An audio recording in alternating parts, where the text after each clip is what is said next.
In today's video, I'm going to teach you how to use the Uber app, whether you're a seasoned user or someone just starting out. Knowing how to navigate the Uber app can open up a world of convenience, giving you the freedom to get where you need to go effortlessly.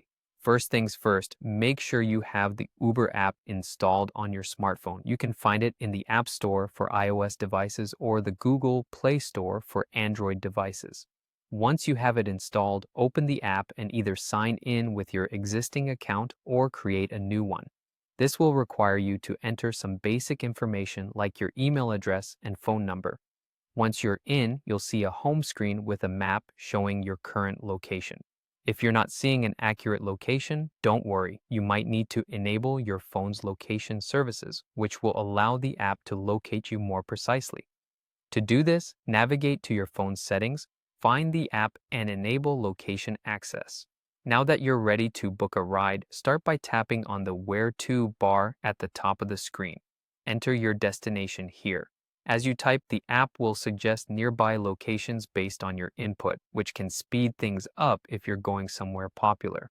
Once your destination is set, take a moment to look at the ride options available. You'll see various choices such as UberX and UberXL, each differing in price and capacity. If you're traveling with a group or need extra space, UberXL might be the way to go. However, if you're looking for a cost-effective option, stick to UberX. After choosing your ride type, you'll see a fare estimate and an option to request your ride. Before you hit that button, make sure your credit card details are up to date, as they will be used to automatically pay for your ride once it's completed. If you have any promo codes, you can apply them before starting your journey to save some money. Now tap Confirm and take note of your driver's estimated time of arrival. While you wait, you can see the driver's name, photo, and the car description, including the license plate number.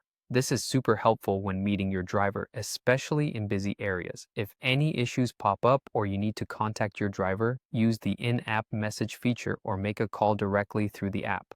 When the ride arrives and you're on board, feel free to relax as your driver gets you to your destination. Should any questions or needs arise during your trip, communication through the app remains quick and straightforward. After safely reaching your destination, the app will automatically bill the credit card on file, making the entire process seamless. You'll also have the opportunity to rate the driver and leave feedback, which helps maintain the quality of service. Following this guide using the Uber app becomes a breeze, bringing ease and accessibility to your commuting routine. Thanks for watching and happy riding.